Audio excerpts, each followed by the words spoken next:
আজকে ফুল বেঞ্চের বৈঠক ছিল, সেই বৈঠকে জেলা শাসকদের কড়া হুঁশিয়ারি, জেলা শাসকদের কড়া হুঁশিয়ারি, কমিশন রেহাই পাবেন না, পালানোর পথ থাকবে না। জেলা শাসকদের হুঁশিয়ারি, কমিশনের গাফিলতি ধরা পড়লে বন্দোবস্ত করা হবে, ব্যবস্থা নেওয়া হবে। কেন এরকমটা বললেন, কি বললেন মুখ্য নির্বাচন কমিশনার, কেন এরকম বলতে হলো? সরাসরি চলে যাব সোমরাজের কাছে। সোমরাজ, বারবার হুঁশিয়ারি আর এবার একেবারে কড়া হুঁশিয়ারি, কেন?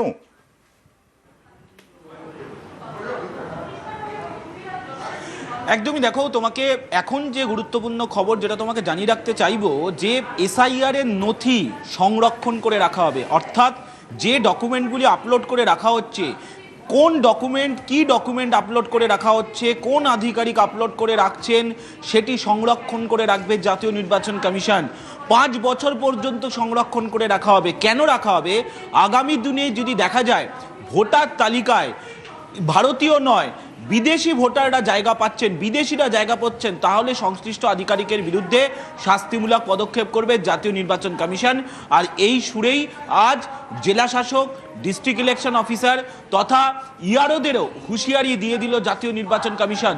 দেশের মুখ্য নির্বাচন কমিশনার জ্ঞানেশ কুমার একটা জায়গায় স্পষ্ট করে দিয়েছে, তার মানে এটাই এখন সব থেকে বড় খবর। আমি আসবো সোমরাজ তোমার কাছে, যে এসআইআর এর নথি 5 বছর রাখতে হবে, সংরক্ষণ করতে হবে এসআইআর এর নথি 5 বছর।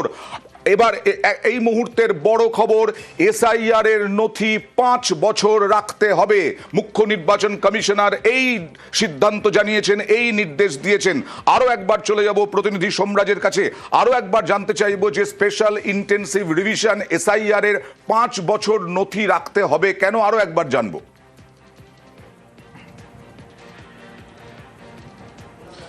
দেখো, যেটা আজকে বৈঠকে বিষয়ত জানানো হয়েছে, যেটা কমিশন সূত্রে আমরা জানতে পারছি, যে এই যে এসআইআর এর যে নথি আপলোড করা হচ্ছে, কোন অফিসার কোন নথি, কোন ভোটারের নথি আপলোড করছে, এবং আগামী দিনে যদি এই এসআইআর এর যে চূড়ান্ত ভোটার তালিকা, তাকে নিয়ে যদি কোনো অভিযোগ তৈরি হয় যে এই ভোটার তালিকায় কোনো বিদেশি জায়গা পেয়েছে, ভারতীয়রা জায়গা পায়নি, তাহলে সংশ্লিষ্ট অফিসারের বিরুদ্ধে শাস্তিমূলক পদক্ষেপ হবে। আর সেই কারণেই আজকের বৈঠক চলাকালীন মুখ্য নির্বাচন কমিশনার জ্ঞানেশ কুমার স্পষ্ট নির্দেশ দিচ্ছেন, যেটা আমরা জানতে পাচ্ছি, যে তিনি বলেছেন এসআইআর এর নথি সংরক্ষণ থাকবে কমিশনে। 1 বছর 2 বছর নয়, 5 বছর সংরক্ষণ থাকবে। কেন সংরক্ষণ থাকবে? তার কারণ আগামী দিনে এই ভোটার তালিকা নিয়ে, এ রাজ্যের ভোটার তালিকা নিয়ে যদি কোনো অভিযোগ ওঠে, তাহলে সেক্ষেত্রে সংশ্লিষ্ট অফিসারের বিরুদ্ধে শাস্তিমূলক পদক্ষেপ নেওয়া হবে। আর এই সুরেই আজকে দেশের মুখ্য নির্বাচন কমিশনার জ্ঞানেশ কুমার কয়েকটি জেলার কাজ নিয়ে অসন্তোষ প্রকাশ করেছেন, যার মধ্যে দক্ষিণ 24 পরগনা জেলার কাজ নিয়ে তীব্র অসন্তোষ প্রকাশ করেছেন। তিনি বলছেন দক্ষিণ 24 পরগনা জেলায় এসআইআর এ সব থেকে খারাপ কাজ হয়েছে।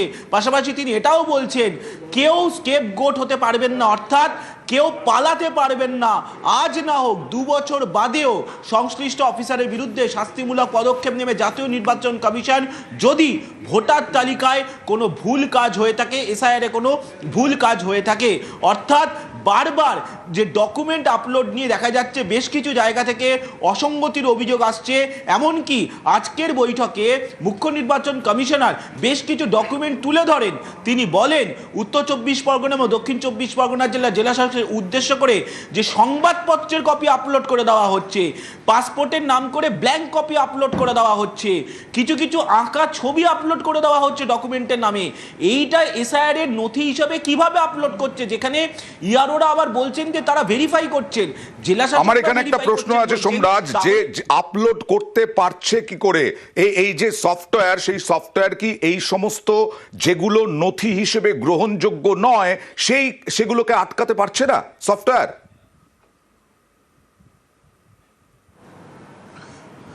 না, দেখো, সফটওয়্যারের যে টেকনিক্যাল পার্ট আছে, যেটা তোমাকে জানিয়ে রাখি, যদি তুমি সফটওয়্যারে গিয়ে বলো যে তোমার কাছে পার্মানেন্ট রেসিডেন্ট সার্টিফিকেট আছে এবং সেই পার্মানেন্ট রেসিডেন্ট সার্টিফিকেটে গিয়ে তুমি ক্লিক করছো, ক্লিক করে তারপরে একটি ডকুমেন্ট আপলোড করে দিচ্ছ, সফটওয়্যার কিন্তু তখন সেটা চিহ্নিত করতে পারছে না যে তুমি পার্মানেন্ট রেসিডেন্ট সার্টিফিকেটেরই ডকুমেন্ট আপলোড করছো নাকি না অন্য কোনো ডকুমেন্ট আপলোড করছো।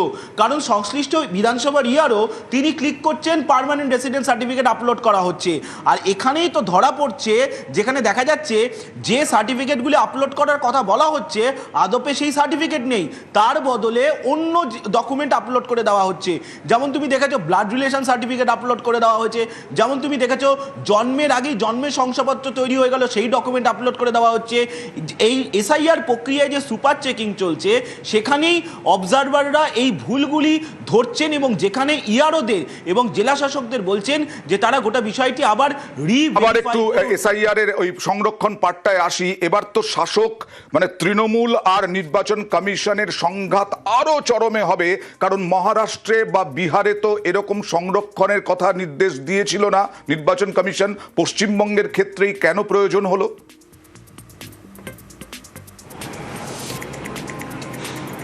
দেখো, তোমাকে জানিয়ে রাখি আজকে যখন বৈঠক চলে সেই বৈঠক চলাকালীন সময় অফিসারদের এই হুঁশিয়ারিটাই দেওয়া হয় এবং সেখানে কোন প্রসঙ্গে আজকে মুখ্য নির্বাচন কমিশনার এই প্রসঙ্গ তুলছেন, তিনি বলছেন যে অফিসাররা স্কেপগোট হতে পারবেন না, অর্থাৎ আজ না হোক 2 বছর বাদে হলেও তাদের বিরুদ্ধে শাস্তিমূলক পদক্ষেপ হবে যদি কোনো গাফিলতি 2 বছর বাদেও ধরা পড়ে। আর সেই সুরেই তিনি বলছেন এই যে এসআইআর এর যে নথি, অর্থাৎ কে কি ডকুমেন্ট আপলোড করেছেন, কে কি ডকুমেন্ট সই করছেন, সেই সমস্ত তথ্য সংরক্ষণ করা থাকবে যাতে আগামী দিনে কোনো রকম যদি অভিযোগ ওঠে তাহলে সেই সংশ্লিষ্ট অফিসারকে চিহ্নিত করা যায়।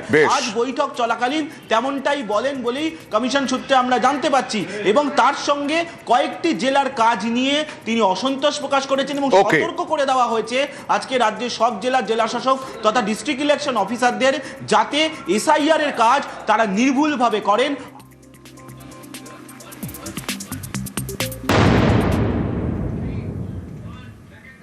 অকারণে বিনা দোষে জেল খাটলেন সমাজকর্মী আমির চাঁদ শেখ। তিনি বলছেন জামিন নয় নিঃশর্ত মুক্তি চাই, কারণ এখনো তো কেস চলছে।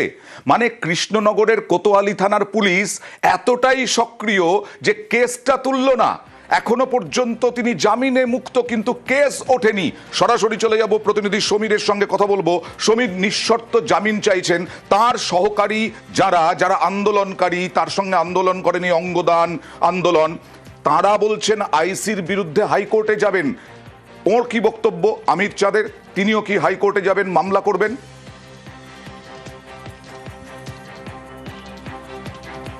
একদমই তাই। আমির চাঁদও কিন্তু তার সহকর্মীদের সাথে একমত। তার দাবি যে তিনি বিনা কারণে বিনা দোষে 3 দিন জেল খেটেছেন এবং তাকে জামিনে মুক্তি দেওয়া হয়েছে। তাকে জেল থেকে মুক্তি দেওয়া হলেও তাকে মামলা থেকে মুক্তি দেওয়া হয়নি, অর্থাৎ তাকে বেকসুর খালাস ঘোষণা করা হয়নি। তিনি চান তার নিঃশর্ত মামলা থেকে মুক্তি, যাতে পরবর্তীকালে তাকে কোর্টে হাজিরা দিতে না হয়, কোনো জায়গায় যাতে উকিলের দ্বারস্থ না হতে হয়, যাতে না তাকে কোর্টের দ্বারস্থ হতে হয়। এর পাশাপাশি কিন্তু তার পরিবার এখনো পর্যন্ত আতঙ্কে রয়েছেন এবং যাদের বিরুদ্ধে এই আমির চাঁদের শ্বশুরমশাই অভিযোগ জারি করেছিলেন, অর্থাৎ ঘটনার দিন অর্থাৎ রবিবার, সেই দিনকে যখন এলাকার লোকজন তার বাড়িতে গিয়ে হামলা চালায়, তাদেরকে পরিবারের লোকজনকে মারধর করা হয় বলে অভিযোগ, বাড়িতে ভাঙচুর চালানো হয় বলে অভিযোগ, মহিলাদের শ্লীলতাহানি করা হয় বলে অভিযোগ, সেই অভিযোগে 9 জনের বিরুদ্ধে মামলা করলেও এখনো পর্যন্ত পুলিশ তাদের বিরুদ্ধে কোনো ব্যবস্থা আমি আসবো কি বলছেন আমির চাঁদ দেখুন। আর রঞ্জিত সুর মানবাধিকার কর্মী কি বলেছিলেন দেখুন।